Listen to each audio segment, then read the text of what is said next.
Ladies and gentlemen, fight fans from around the world, welcome to the podcast that brings you close to the action. The biggest stories in MMA, the hardest punches in boxing, and anything wild that happens in a 4 or 8-sided ring. From knockouts to controversies and everything in between, we're talking about it. Broadcasting live every second Thursday at 10 p.m. My name is Brian, and I'll be tonight's referee. In tonight's corner, we have Pascal. Hey, everybody. And in the other corner, we got Pat the Plunger.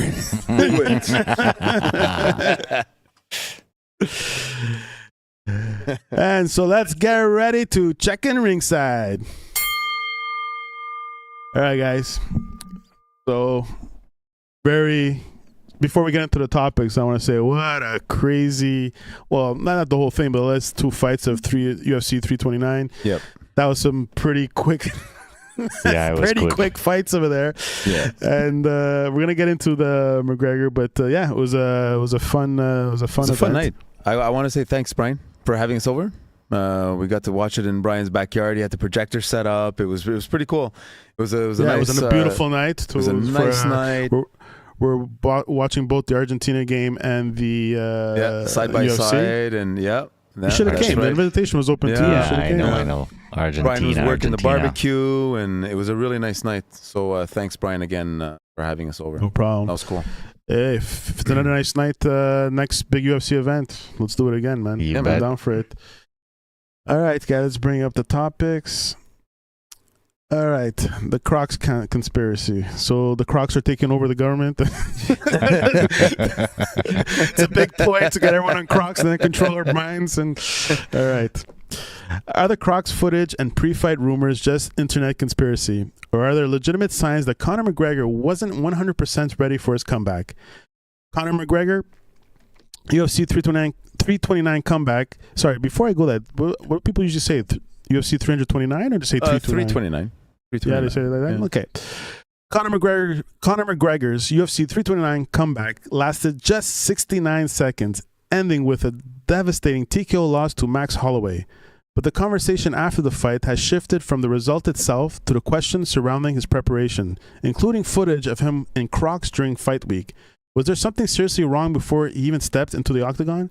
So you guys are going to have to explain to me, what if he's wearing Crocs? Like, what? I didn't see this footage, but what's the big deal? Like, isn't Crocs comfortable? Like, what other? Super comfortable. It's so not what he was wearing on his feet. It's what he did while taking off the Crocs. Exactly. So I don't know if you want to play the video. Yeah. And show our viewers here. You'll see what I mean. And maybe a little preview on this video. If you notice, so the leg that McGregor was injured on in the fight was his right leg, because he goes into the fight and he throws this massive left leg kick, and the way his right leg landed, it looked a little crooked, and he shouldn't have put the weight on it. But in this, so leading up into it, when he's walking into the ring, now talking about his right leg, if you notice his right foot, he's going to take it out of his croc, and notice how he doesn't put pressure on it when he puts his foot down. Oh, yeah, right. So that was the same foot. Yeah. Let's see that again. And Pascal, you said it. It's like he was avoiding putting weight on it, right? Exactly. And Pascal said it earlier, like off air. He was saying that McGregor, it's not his style. McGregor, leading up to fight week, you feel the energy. Yeah. He's jumping. You feel that energy that he expels. Seeing him coming out, he was smiling at the camera. There wasn't much movement from the room. He comes to the cut man. He's doing his thing, takes off his clothes. And you see that. And I'm like, we didn't catch it on the spot. No. We didn't see that on the spot. This only comes later when you see the fight and you're like, oh shit, in retrospect, did we see the signs, the calling signs? Yeah. It is a good calling sign. It's something interesting to look at. It is obvious when you look at the video that he's not putting weight on his right. Like you see it. Like, why didn't he do that? Why didn't he drop his foot? Yeah. Because obviously he's hurt. If ever you have an injury on your knee and then you know that if you put too much weight on it, it's gonna hurt. So but if he was so hurt, why would his first major move be that crazy kick that it was like a crazy. Even Joe Rogan was saying, I don't know why he started off like that. Yeah. Wasn't that big jumping kick and then to land on that leg? If you were hurt, why would you do that move? So I don't know. Because maybe he was just off balance. Maybe it's just a coincidence that he was off balance when he took off, or maybe the floor was cold or something. I don't know, but Conor's known for big starts. He's known for big starts. Yeah. So for Joe Rogan to say why he threw that kick, I get it. It's like you heard him say it, right? Yeah, that night. He said it, but you will always say that to someone who comes out 3-2-1 pow, and he comes in with a flying knee like Jorge Masvidal did to Ben Askren. You know, like that 6 second, the quickest ending where it was the start of the fight. Jorge Masvidal ran, kneed the guy in the face, game was over within 6 seconds. We see these blast out starts, and Conor is not new to this. We see him coming out very strong. He's intimidating. He's done this to Jose Aldo. He's done this to many of his opponents. Aldo, that's the way he got him really early. One shot. And it was strong. Everybody was stunned. Start soft. So McGregor comes in letting you know that this is going to be a tough fight from the first second. And that flying left kick was it's his move. You saw him in the training. If you saw it before the fight, before his walkout, you know, when the fighters are in their training rooms and they're sparring, very light spars, he was throwing the exact same kick, the exact same left kick. He was just running up, rushing, left kick, rushing up, left kick. It was, you saw the move, and he's all about that left kick. So I think it was just to send Max a sign like, this is not going to be an easy fight. We're in for 5. You want to go deep waters, because we saw the whole, you know, the fight week, Max is wearing the life vest because he told him, if you go into deep waters with me, you're done. And I agreed. I called it that night. McGregor, round 1 and 2. 3, 4, and 5 is deep waters. That's Max's game. Yeah. If you have not taken down Max by the 3rd round, you're in for deep, deep shit, because Max is not going down. Yeah. He's going to take everything he has, and he's one of the highest strikers in UFC. There's no one that throws as many strikes as Max Holloway, and you know he's going to stand up and fight till the death. He's done it with Justin. He's done it with Conor in the past. This is the rematch that was building up for us. This was well deserved after 5 years of Conor McGregor coming back and watching him do that as a first move and fucking up. Everyone, including Conor, was very disappointed. I couldn't have been more disappointed for a main event ever in any UFC. I don't recall the last UFC match that I've been that disappointed that it went that way, because now it sets up where, what do we do? Well, why would he risk it? Why would he, especially such a high caliber fighter like Max Holloway, if he's injured, why would he not back out? Why? Because he already lost his last match in a spectacular way. Like he broke his leg or his knee, right? His shin or something. His shin, yeah. Yeah. And then to fight on a bad leg, why would he risk it? Like, was there too much money to let go, or pride? Too much pride? You know, Conor is definitely a pride guy. Definitely. He comes There's back no doubt about that. We knew he was going to put in a tough fight, but there was some calling signs coming up leading up into fight week. You know, there was the Encore where at Vegas there was a club, they were supposed to throw the after party. It was canceled. Refunded tickets on the Tuesday. Did they know that Conor was injured? Did Conor say, I don't want to... When you were saying that off chat, the party was canceled before the fight? Before the fight. It was the Tuesday. Canceled after the fight. No, it was the Tuesday leading up to the Saturday night fight. Interesting. That they canceled the event at Encore, refunded everyone their tickets because Conor wasn't showing up to the after party fight. So that was my first thing. Like, if I was in Vegas and I bought those tickets, I'd be like, why? What was the betting? Why? What was the betting spread before? It was... I bet at 3 times. Conor was a big underdog at 3 times the bet going into the fight. Right up until the fight, he was nearly at 4 times the bet. So he was a huge underdog going into the fight. What do they know in Vegas? I don't know. There were calling signs. I think with the odds the way they were, I mean, I was like, why are the odds so not in favor for Conor going? Well, I thought when you told me that, I thought originally because 5 years he's out of the game. So that's what I thought. Yeah, 5 years out of the game is a long time. It is huge. It is huge for a fighter. It is a long time. It is a long time. Versus especially a guy like Max Holloway who's holding his division down. And you got to keep in mind that these guys did not fight at 155 like they used to fight. where both of them used to be skinny. They fought at 170 at the request of Conor, because Conor naturally walks around heavy. And Max, I don't think, had a problem with that, but it was Conor's request that if we're going to do this rematch after 5 years, we're going to do it under my conditions at 170. So that is already the first sign that Conor was not comfortable at 155. He needs his weight with him. So was he ready for this at 170? Should he have stayed at 155 and been more athletic, more agile? Well, I guess we'll never know. But if ever McGregor would have been like healthy, where do you think this fight would have been able to go? To your perspective.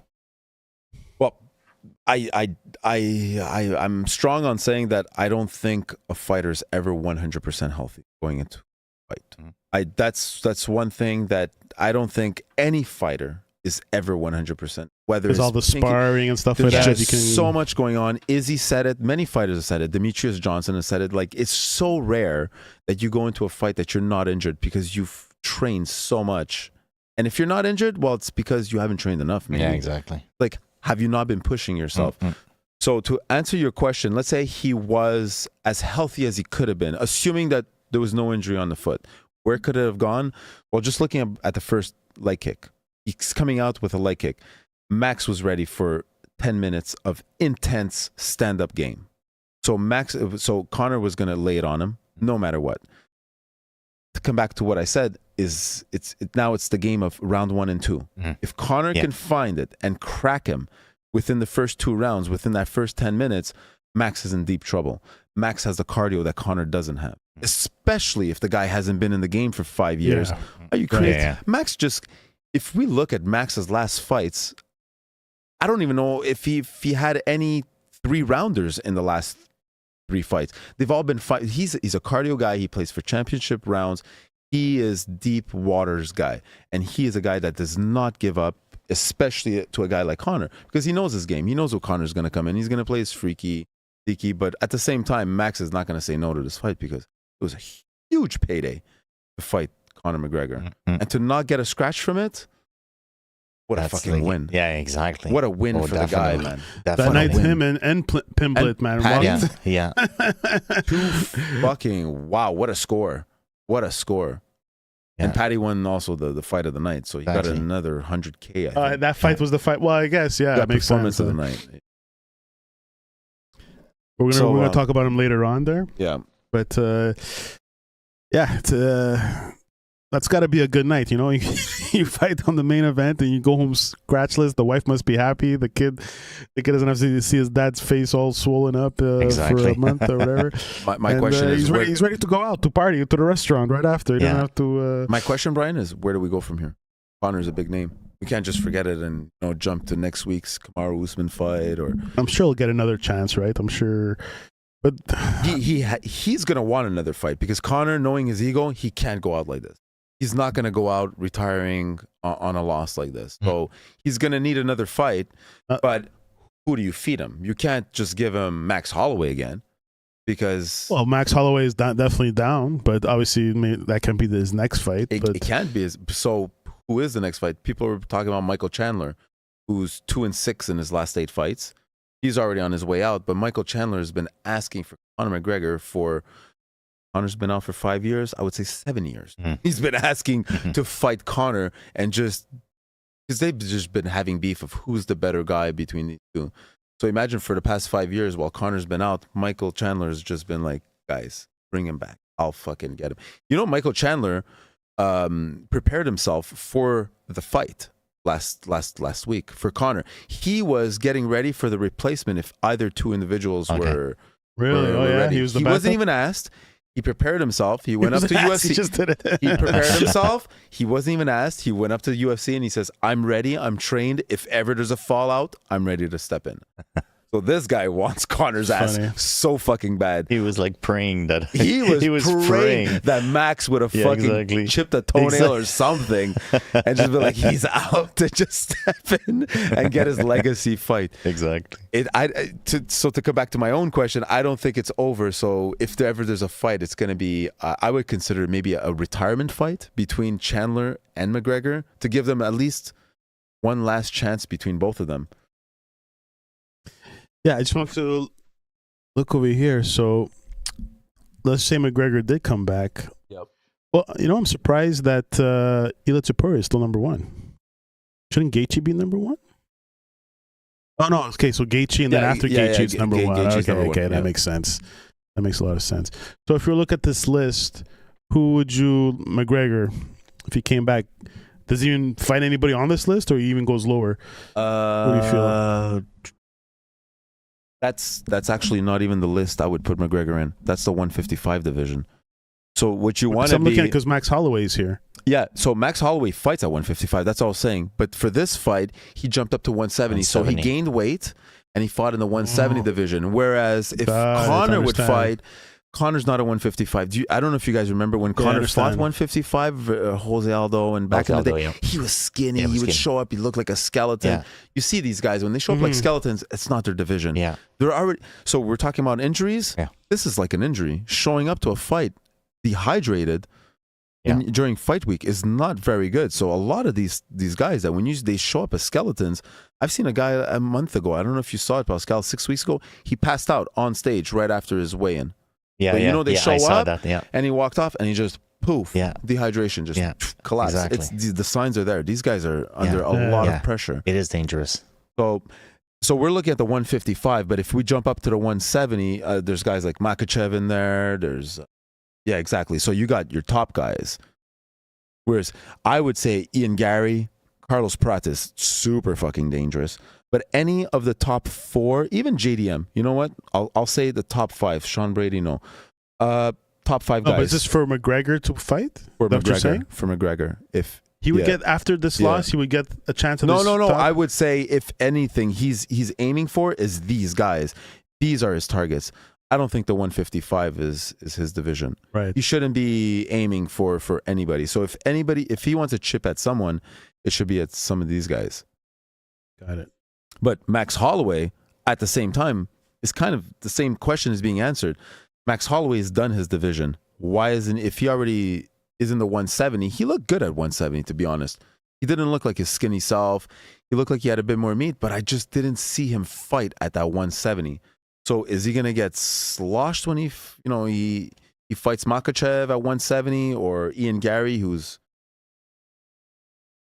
Sorry, I was just looking at 330. I'm curious to see who is it? Main card, Makhachev versus Gary. So that's definitely, they're setting up to find out the winner of that one. Kenzie. Makhachev and Gary Robertson. This is August 15th. Okay, so about a month. Yeah. Yeah. So if you look at that footage, you definitely see McGregor looks like he's injured. But then I just asked myself, why would he continue to fight? Why would he do a crazy move? Well, you said that's kind of his style. It just, I don't know.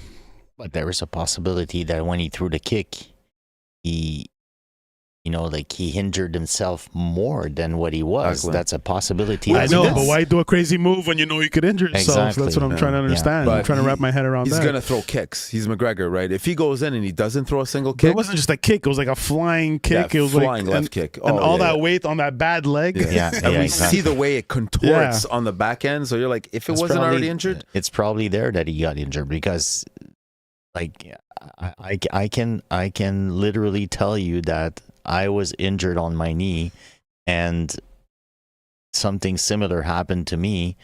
And when you land, he didn't land flat-footed too. He landed like such an angle on that foot. Exactly. And he put so much pressure that the knee went sideways, where he should have put his foot straight. Exactly. Absorbed the impact. Because he put it sideways, it kind of twisted the knee. Yeah, it's like he landed on his foot, but then his knee was still going forward, but his back was going there. So it was awkward. And we all thought it was an ACL tear, which would have been 12 months. 12 months, you're not seeing the guy before 12 months. Definitely. So luckily, it wasn't an ACL tear. It was... But Conor McGregor just fight standing. He couldn't, because I know he tried to kick again, and then that's when they say they called it. Yeah. Could he just not kick and continue fighting, standing boxing? I think the truth comes out eventually. If you're hurt on your knee is stronger than your mind. Your legs give out, you see fighters, they give out. There's nothing you can do. And we saw it in Conor. Right. He was just standing there and he fell. I don't think it was Conor's way of like, babying, go on my back. Let's play jiu-jitsu. We'll play ground games. It was not at all. Sometimes it's strong. It's like a boxer getting a liver shot. Yeah. You get it. You see the guy's good. And then all of a sudden you see him go down on his knee and he's like, I'm done. I can't. The body shuts down and it's stronger than the mind. It is. And the mind, as much as you want to be like, no, fight or flight, you can't. The body's like, I'm done. I think that's what happened to McGregor. You have to put a knee down. You have to. Because like he just contracts and it needs to relax. You probably know it better than we all do. That feeling of it like hurts. When your body tells your mind, you ain't going this way. No. You ain't doing it. Yeah. All right. So I think he's going to come back before we go out to the next thing. You think we're going to see him anytime soon? Yeah. I'm hoping it's Michael Chandler. I'm hoping. All right. Pat calls it. Michael Chandler. All right, next one. After his impressive debut, should the UFC fast-track Gable Stevenson against ranked heavyweights, or does he still need time to prove himself? Gable Stevenson made a huge statement in his UFC debut, showing speed, athleticism, and striking skills that surprised a lot of fans. He came in with plenty of doubters. Now the question is whether the UFC throws him into the deep water fast, or let him build his resume first. What do you think, Pat? So that night, he was on the prelims. We didn't actually watch that fight, but I heard so much talk about this fight. We knew that Gable Stevenson, it was his debut. UFC signed him. He's basically this big name out there because he won an Olympic gold in wrestling. So we got an Olympic champion. Not the first time we see Olympic champions. We've had Ronda Rousey, Olympic champion in judo. He's got a gold medal in wrestling. So we knew the game that he's coming in. He's a heavyweight, so he's a big boy. I think he sits at 50 or 270 when he's just walking around. So very big boy, but he's not your typical heavyweight. He's not your Derek Lewis, not your Tai Tuivasa, where they're just big guys out of shape. He is very agile, so he's scary. He's more technical than athletic, which is something that a lot of people tend to forget. That heavyweights, 7 out of 10 will be athletic. They're not fat and slow and whatever. They're athletic. They're strong. They can move, but they're not technical heavyweights. Heavyweight, like the smaller guys are much more technical. Yeah. The Mighty Mouse, the Demetrius Johnson, they see the little plans. They're able to slow down the fight in the moment and able to control it and contort it the way they want to. It's not about pure brute force However, as opposed to a heavyweight. We don't see that in heavyweights. Maybe 2-3 out of 10 heavyweights are going to be technical. No, it's rare we catch these. So Gable Stevenson is one of these rare gems. So the eyes are on him. And I think you were saying he tried WWE, tried football, and the UFC kind of scooped him up and they were like, let's see what you can do in the ring, in the cage, with your wrestling ability, because being a wrestler at a heavyweight level, it's an advantage. Most guys are all about standing and who's got the tougher chin and striking. So he comes in and it's a huge scare. So because I just picture like a big guy, once you get him to the floor, it's hard for him to get up. A big 250 bar, he's hard to get back up. So if you get him on the floor, and if you look at it, you say his wrestling is good. Like in the University of Minnesota, he was a super heavyweight wrestler. Yeah. 103 wins and only 3 losses, which is amazing. 2 NCAA national championship, 5-time All-American, 4 Big Ten championships, and 2 Dan Dodge trophies, and a perfect 59-0 record in dual meets. So, I mean, this guy knows how to wrestle, so he's able to go on the ground. There's no doubt about it. So when you look at it, that's crazy for a heavyweight. We're talking. Yeah, and right now, if I'm not mistaken, now he's 4-0. in his professional record in MMA. And you know what? Going back to what you asked as a question, should they throw him right away? I mean, I think that probably another 2 fights would probably be good for him in order for him to just find his game and start, like, people are starting to talk about him right now, right? Right. So right now, and he already has a background, so the background is already built.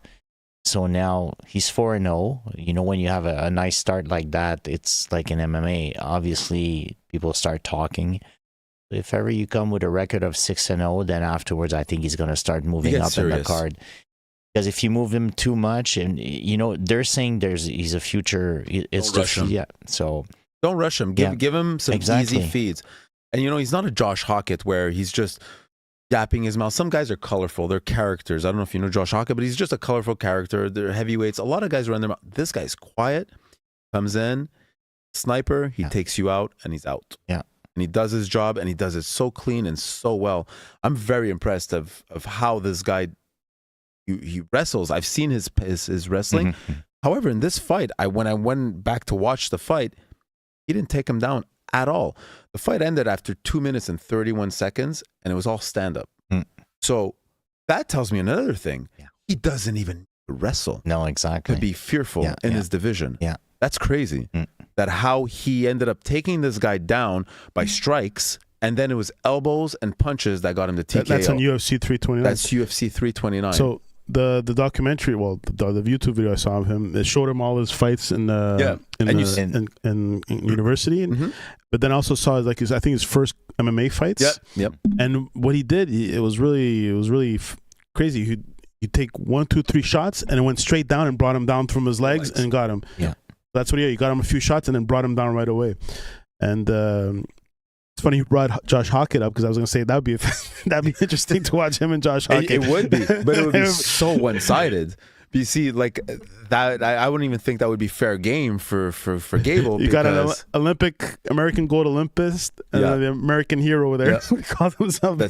He's an American hero. It's crazy how we were just talking about Josh Hockett being this fresh, new, not oversized, but kind of agile. And now we got Gable, who's like the perfection of what a heavyweight should be at his style.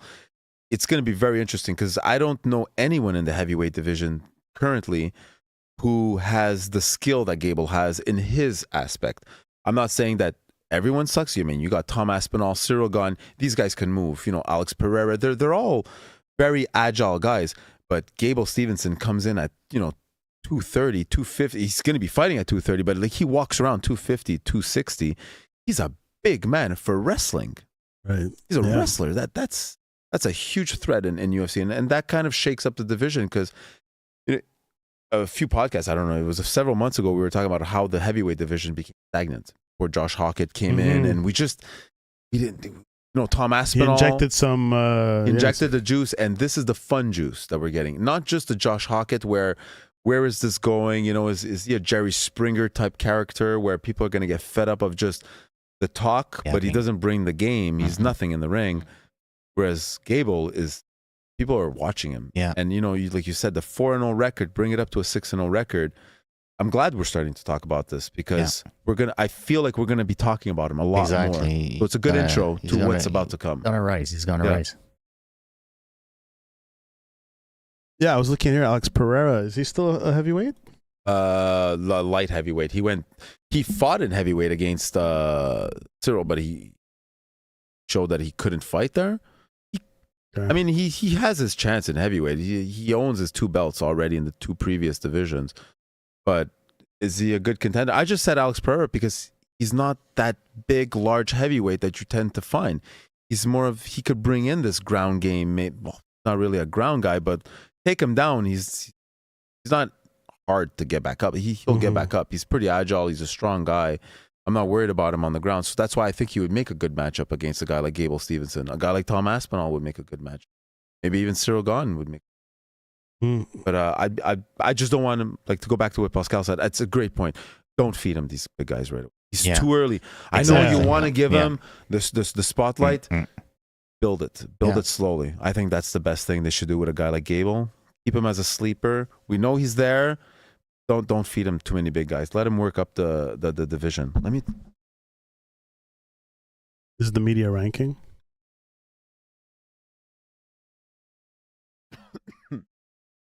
Josh Hockett's already at 5. Yeah, you went short at 5. Yeah, it's crazy. He only did 2 fights, right? Crazy. Well, in UFC. Yeah, the thing is that you need to protect these guys as well, right? Because it's a future cash cow.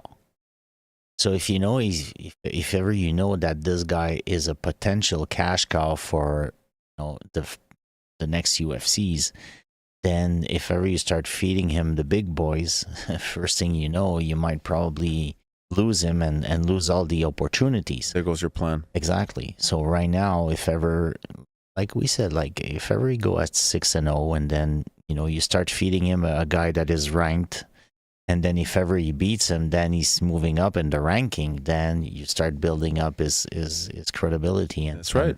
His name, his brand. Exactly. People start talking about him, and then all of a sudden he becomes on a major card, and then can start promoting him properly to make good money. I agree. Random G678 Unk. Do you all read chat? Yeah, us yes, old sir. folks read the chat. I see you, Random. You know what Unk is, Pascal? Unk? Probably too old. Calling us old guys, old geezers. It's basically short for uncles. Calling us unks. Unks. All right. All right. So, if you guys are digging the conversation, don't forget to subscribe and drop a like. Hit us up in the comments. And, let's go on to the next topic. All right. Oh, I just love this guy, man. I love this guy. He's my favorite fighter.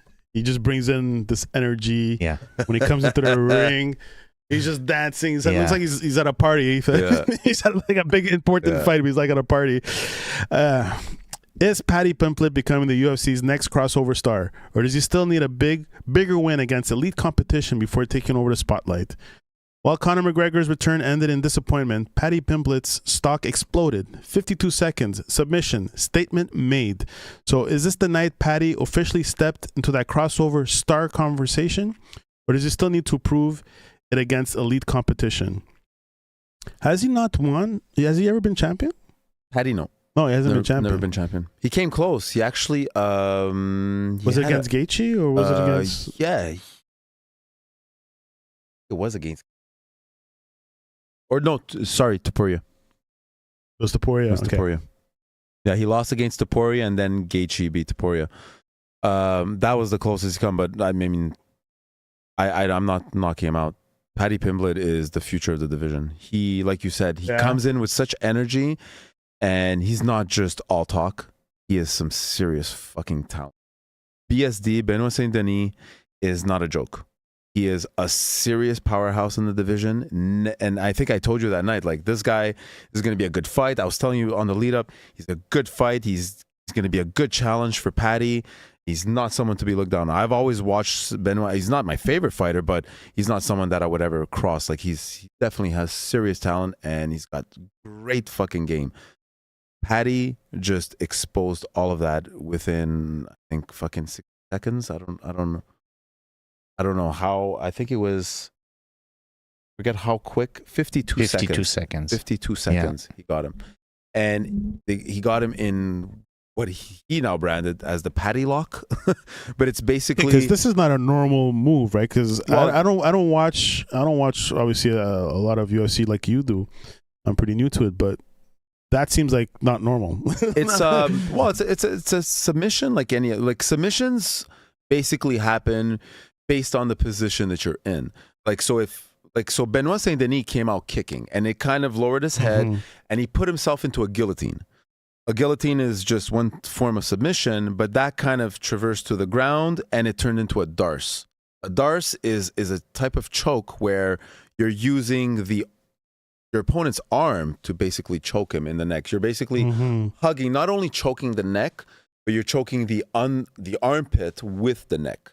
So you're putting his own shoulder bone into his neck and choking him with it.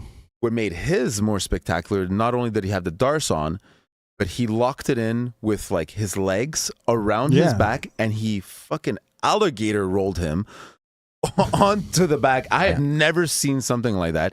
He basically alligator rolled him, and you couldn't. And they're see. turning like alligator. Yeah, like well, Benoit was trying to get out of off the. Benoit was trying to get out of the darce, and Paddy got his legs around his body and basically rolled with him. Once Benoit's face was down on the mat, you saw Paddy yell at the ref. He's like, check up on him, won't you? And he's like, basically like he's sleeping. Yeah. And you couldn't see his eyes rolling to the back of his head. And when the ref heard him say that, instantly he lifted his arm. It was game over. Yeah. It was game over. But Paddy's not to be messed with. He's a Dude, serious. it reminded me of the movie Alien when the egg, go up. I think to her face. That's what looked like he did to the guy, man. You're on his face, please. He fucking smothered him so quickly. And it's not the first time that Paddy does these submission wins, that he always wins by these submissions where he gets his opponents to make these simple mistakes. And you would think that Paddy would be a striker, and he capitalizes just on the ground. So solid, no mistakes. Fucking, it's in 5 years, people will be looking up to this guy and be like, what kind of prodigy like he's creating? Like, just it's insane. Like, I'm very impressed with the way Paddy is fighting, and his kind of his path in the UFC right now. Despite his, people get losses once in a while, but you got to bounce back from it, and he's bouncing back. His loss with Topuria was like, how was the fight? Was it a bad loss, or was like was it a decision fight? Decision. It was a decision. So he went all the way, though. He didn't like. Okay. Sean Monday, you're late. You're supposed to be here at 8:00. Hey, great thanks, job, Sean. Pat. Great job, Pat. Good info and insights. I try, Sean. When are you coming? I tried to get him today. He said Come on, Sean. He was interested in coming, but then something came up. But next time. Talk about Pimblett. I saw this before the fight. It was Pimblett. He was like this one. Oh, it's not even here. Where is it? Let's see if I can find it. So these influencers challenged him. It wasn't a real fight, but it was a bunch of influencers that just challenged him to a fight. But it's just funny. At one point, it's like the other ones are just little kids, and he's just knocking them over. It's like an uncle playing with like his nephew. He's like, pop, one falls, then he goes to the next guy. Poof, the guy's down. Yeah, I found it hilarious.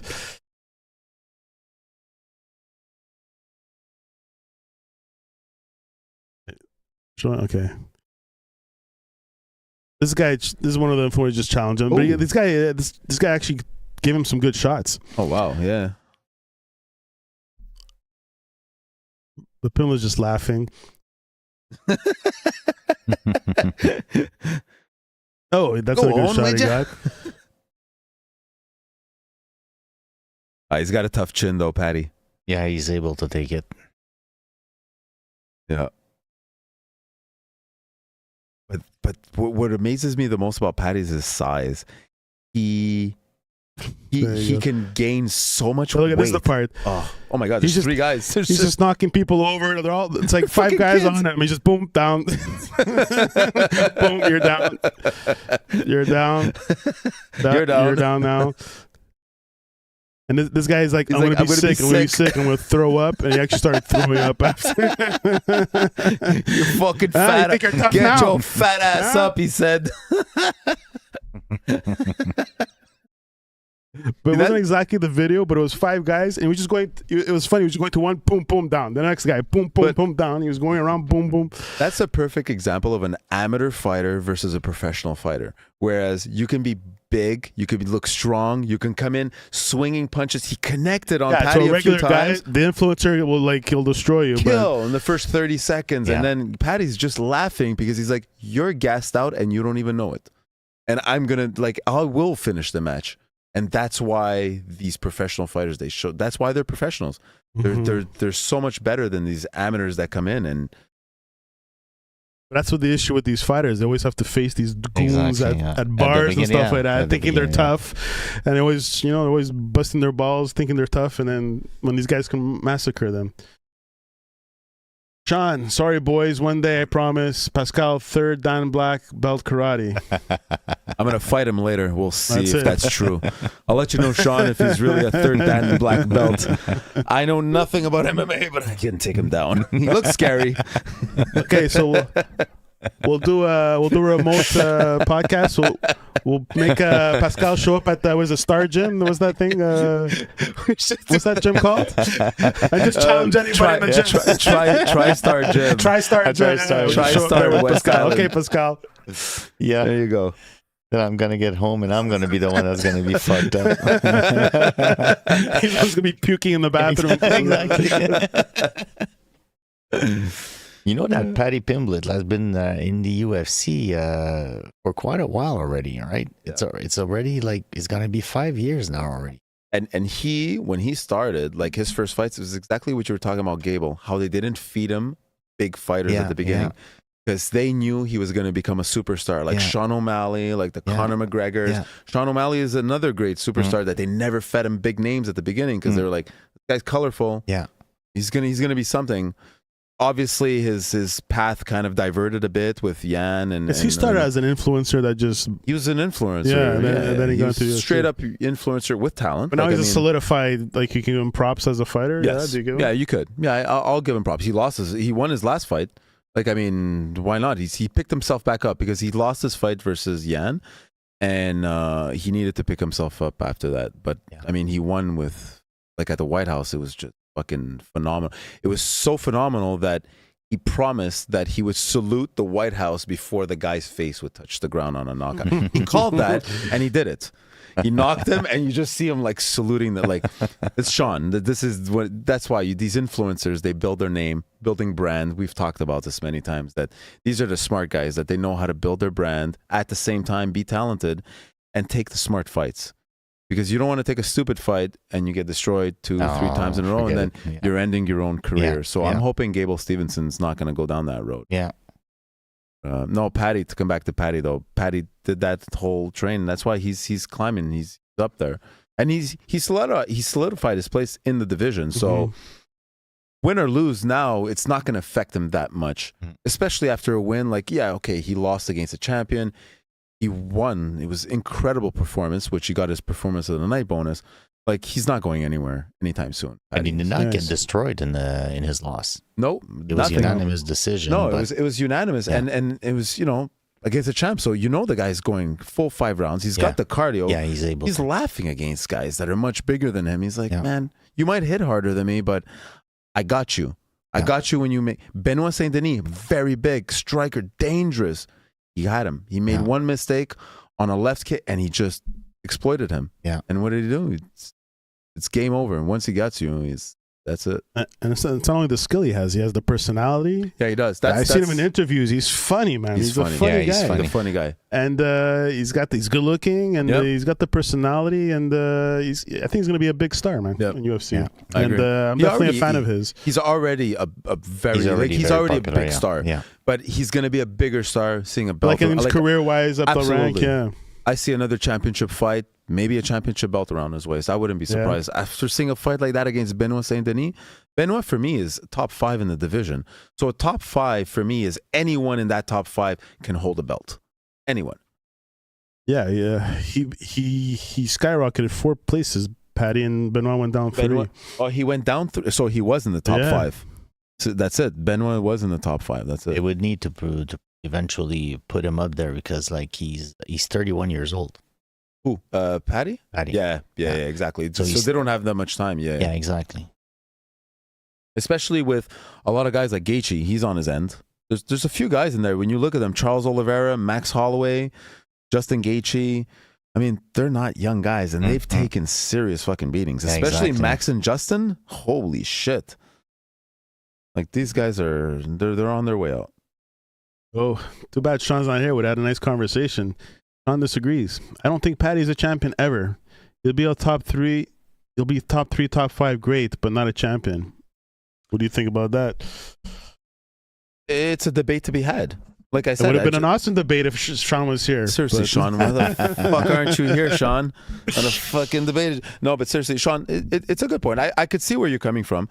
I'm looking at the standings right now. not a champion, not with having Topuria in the division, not with Gaethje being in his prime and Max doing his shit right now. But you got to give the guy credit that he's not going to be behind the curtains forever. He's shown his talent.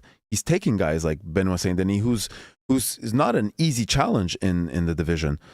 So, I mean, if he can figure out a way to maybe get past Topuria, that would be the magic. And knowing that Topuria got cracked, his code got cracked, it could be a better rematch right now. I mean, I would love to see a rematch between Paddy and Topuria. Let's see where that goes. And then, Sean, we'll see where that goes. And hopefully you come into the pod and we can talk about it. Anyways, I'm ready to bet a nice dinner with Sean. Pimblett's going to become a champion. I'm telling you. It's going to happen. Yeah. So, Sean, if you're up to it, there's a dinner on the table right now. He's proven me wrong in his last 3 fights. I agree. I'm telling you, he's going to be a champion. And the day will happen. I'm going to tell you where you're going to bring me for dinner. Oh, Sean. Oh, man. Sean and Pascal fighting, man. I'll buy those ringside tickets. He'll be here. Let's bring the glass. Exactly. We'll move the studio around. Why don't we do one of those car jiu-jitsu things? They sit in the front seat. Podcast jitsu. We were talking about it last podcast. Did you hear about this? You didn't it's jiu-jitsu, but they start in the front seat of a car. Okay. And then when the bell rings, they take off the belt and they fight in the car. So it's about confined space fighting. Exactly. Yeah. You bet. Let's do a little clip just for. Oh yeah, it's still in the assets. Sure, we can. Oh yeah. Here you go. Right there. Perfect. Put it on the screen. Yeah. They look like they're tickling each other. It's so cute. They're like, out. This looks like prom night over here. It looked like your prom night when you're trying to be over aggressive with a girl. Baby, come here. I just want to kiss. No, get away. This is me on the first date. She was trying to take off her seatbelt, and I told her, "No, baby, you ain't doing it." What? No, no good night kiss. Car jitsu. There's that and there's coffin. The coffin. They fight on a coffin. Oh. Yeah. Coffin fights. Oh, there's the pillow fights. There's also pillow fights. Pillow fight, legit. Sean says no contest. He squashes me. All right. That's it. That's it for Pimblet. Is there anything else? Yeah, I think the last one.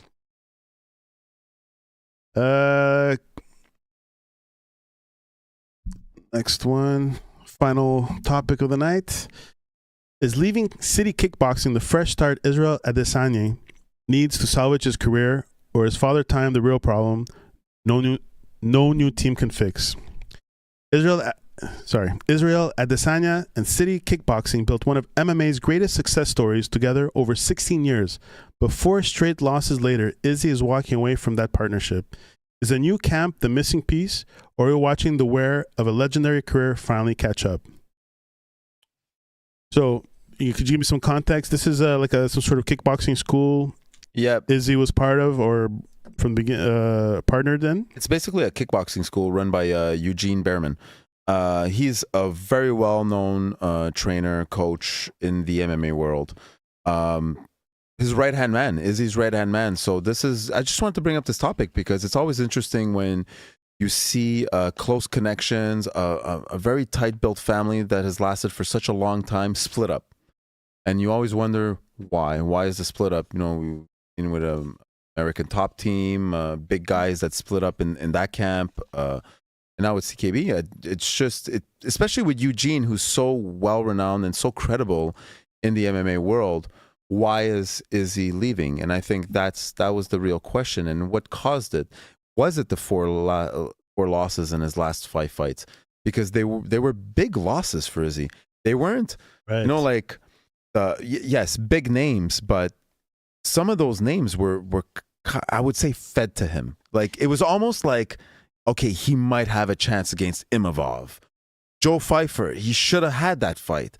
Dricus du Plessis, when he lost his belt, DDP he's a fighter. He's proved himself that he's got another tough chin and whatnot. But like Imamov, come on, that was his third fight. He had a chance. Yeah. They gave him a fourth one. Joe Pfeiffer, I was so sure he was going to come out of that one, regardless of what says. Because it's Izzy. Izzy knows his game. Izzy always finds a way. He's a smart fighter. He's a very good technical fighter. And he's got a good camp that backs him up, especially with Eugene in his corner. Eugene is like having, God in your right hand that's just overlooking you. He's one of the best renowned guy. So where does this go from now? I'm curious to know what Izzy expects of all this. But I just want to clarify, like, when they say that he's leaving City Kickboxing, is like he's leaving as a business, a partner, or like meaning like he's training there? He wants to go train somewhere else. He wants to go train somewhere else. That's what the partnership is. The training part. Okay. Yeah. I thought it was like the business, like he's a part of the business. No, he basically he trains under these guys for so long, and now he just doesn't want to deal with them. Regardless, like Pascal was saying, like different coaches have different strategies. Yeah, I would think that this is next fight that he's gonna do with a new team. He's not gonna be the same fighter. No, I think that he needs to change his ways. And if you want to change and have new ways, then you need to have a new team.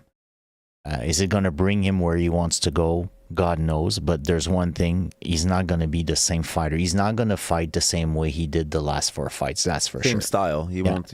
And like you said, they were a bad one. The first one, submission, unanimous, and then submission, TKO, and then second round knockout. So, I mean, he probably saw something and said, okay, there's something that I'm not doing properly. I think that I need to change my strategies. I need to have another input that's going to help me do something different. And I had a conversation with you prior, when GSP lost against Matt Serra, right? Yes. When he lost, he got interviewed, and the person asked him, what happened? And he goes, it's very simple. What happened is that I was not focused. I did not train properly, and I'm going to change my environment, and it's going to make a difference. I'm not comparing one to the other. I'm just comparing the situation. And that situation was that, GSP was able to regain his belt, and he was able to, with all the changes that he made. So a lot of fighters sometimes, what they do is they realize that their style, their approach was working at one point, and afterwards not working anymore. So they want to pursue their career, knowing that if ever they do the same thing that they did prior, where they lost their fights, they need to reinvent themselves, basically. So do you think he got basically exploited because he was always with the same camp, and fighters maybe caught on to his style and they were able to figure out the solution? Kind of like how old fighters back in the day, like Ronda Rousey, I use her as a perfect example because she paved the way for women's MMA in the sense that when she came in, she had a style that no other women ever saw. Mm-hmm. And she was just crushing Exactly. until she hit some women like Holly Holmes and Amanda Nunes who were like, hold on, I got the brakes on this one. Exactly. I figured her out. I've been watching all these fights. And they came in and they exploited her back to back. So they both figured it out.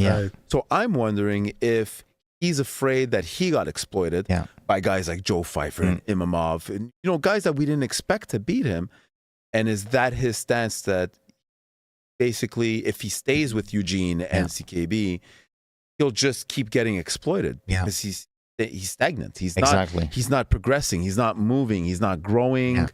Even though Izzy is one of the best fighters of all time. When you're a fighter, and you start seeing that people are catching up, you need to work your weaknesses in order to get better. You need to face your weaknesses. It's like if ever you're a fighter and your right hand is your strong hand, and you knocked like several people with your right hand, and all of a sudden people figure you out. And if it's your only weapon, how do you want to surprise people? Right. Right. Everybody expects you throwing what? You're right, and that's it. Every techniques, skills people are aware of because they were deemed as weaknesses on your part, and then you decide to either work your ground or having new techniques or working on new techniques and different approach, then you might surprise your opponent, right? Because everybody analyzes everybody. But if ever you work your weaknesses, then you become stronger. Right. Because it's like you're at the gym and your right hand is your strongest and you always work out your right hand and that's it. That's it. How are you going to be able to improve? Right. But the weaknesses, if ever you build them, right, then you have more tools in your toolbox in order to fight because you have options. Well said. So I would think that it's probably what he realized after his fourth loss and saying, okay, I think that I need to reset. Let's see. But I definitely think it's not going to be the same way he's going to curious as how a kickboxer changes his style. That's my other thing, where he's not big on ground games. He's not a wrestler. He's a kickboxer. He's a kickboxing champion. Yeah. And so he's known for long kick. Like, he has long legs. So it's his kicks. Yeah. He loves to kick. He'll strike. Yeah. But he's kicking all the time to keep that distance from you. But he's getting exploited because, yes, he's skinny and tall, but he's getting taken down. Listen, so his wrestling game is weak. If ever you know that a guy has long legs and he's a kicker, you go close. You go close. Because you know he's not going to be able to throw kicks. Trying to keep that distance with the kick and measure your distance to make sure you're not too far, you're not too close. Exactly. And that sweet spot, and then pow! Next thing you know, your face is on the mat. Exactly. Yeah, makes sense. Yeah. Sean says, no new team can make him good again. It will help him win his next retirement fight, maybe. Sean, as sad as that sounds, I have to agree with you. Like, I don't want to say it.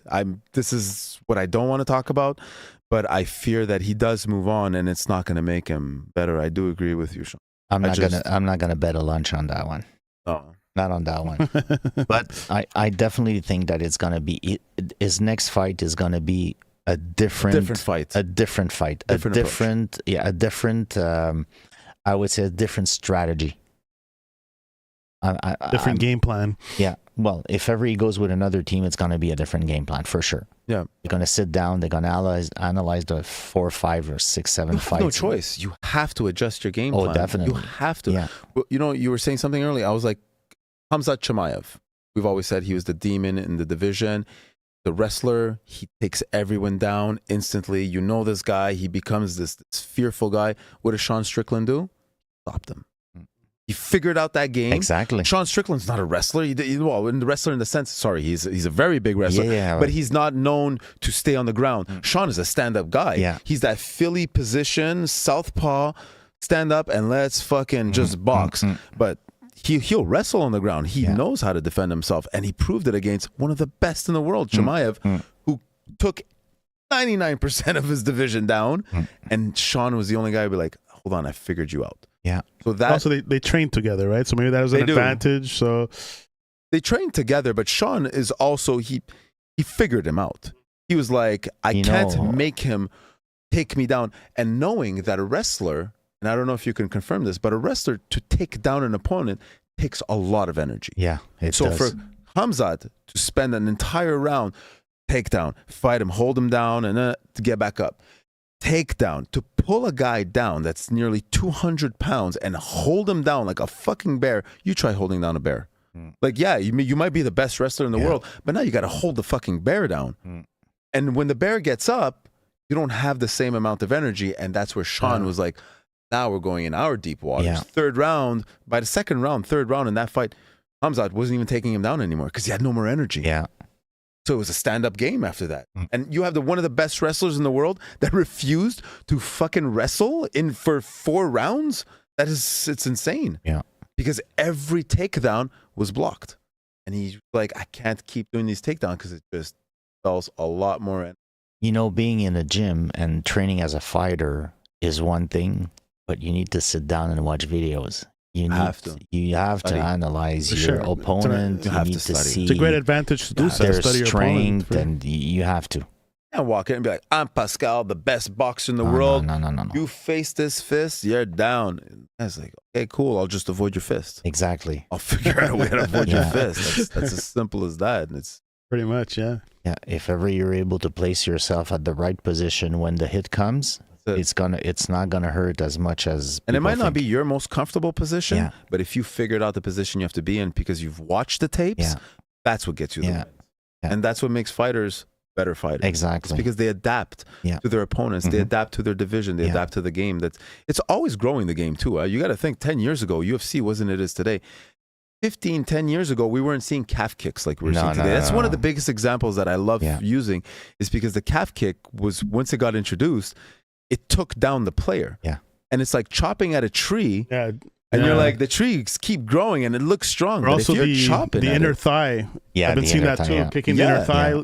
And what does that do? Again, like we said before, it shuts your body down. Exactly. You want to stand up and continue fighting, but now your knee's starting to buckle. Your leg's giving up because you're like, what the fuck, I need my leg. You don't have that strong stance, right? So when you need that stance for your punch or for whatever, you don't have that back leg. Your back foot is not sitting on anything because it's weak. Right. It looks like McGregor stepping into the ring. You know what I mean? It's in Kyokushin, this is the this is a big kick that is used like really. Yeah. Big part of the strategy. Yeah. Oh yeah. Oh really? Just when you look at fights, most of the Kyokushin fighters, and it's not looked at to beat your opponent. It's learned to take him down, like to weaken him. Exactly. Weaken him, yeah. Basically to weaken him and take his tools, not to hold his tools, to take his tool away from him. And not even like throw it out the window. I mean, like, your leg is done. And not only can you kick that leg, you can't even stand up on that fucking leg. If you have no base, if your leg hurts, then afterwards everything crumbles. You look like Connor on his ass. Exactly. Exactly. Because even if you want to punch, it's very tough because your base is not there. You're hurting. Your power is not coming from your base. When you have someone that is able to throw like low kicks and they go in and at one point it breaks the muscle. It's painful. It's painful, and it's happening in the moment. It's not going to happen the next day you're in pain. Yeah. But in the moment, the nerves that must be sending signals to your brain of I can't keep up. Yeah. Like, stop hitting me. And these guys, and once you hit and you see it, what's the fighter going to do? He's going to keep hitting. Definitely. But now you're not even playing your game. You're playing a defensive game. Yeah. Whereas you're switching your stance. You're going in your southpaw. Exactly. Or going now you're just in survival mode. Exactly. You know? And that's not what's going to win you your fight. Now you're just hoping that you're going to fucking swing a haymaker and maybe connect on him. And there's a technique to go get that back leg as well. There is a technique for that. That's because right. the front leg goes back, right? Because the guy does not. So now the support is on the back leg. Now it's on the back leg. So if ever the guy throws a front kick, then you go on the back leg. So these are small techniques, but as soon as you start working out the front leg and you see the guy's putting it back, he's giving you the sign that it's something is wrong. Something's up. And you see that switch, and that's your first calling sign of like, definitely. I've got him. Yeah. Yeah.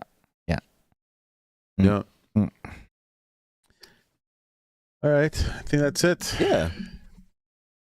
Sean, thanks for tuning in, man. Pascal, thanks for sticking around, man. You did pretty good, man. Hey, for a guy who says doesn't know anything, you're going to need quite a lot. Ringside, man. Exactly. Welcome to Checkin Ringside, Pascal. I'll start reading, guys. No worries. All right, guys. That's it for tonight. Sean, thanks for showing up in spirit. We appreciate it. Hopefully one day you'll show up in person. And hopefully we'll see you soon. Good night, everybody. Good night. Good night. Ciao.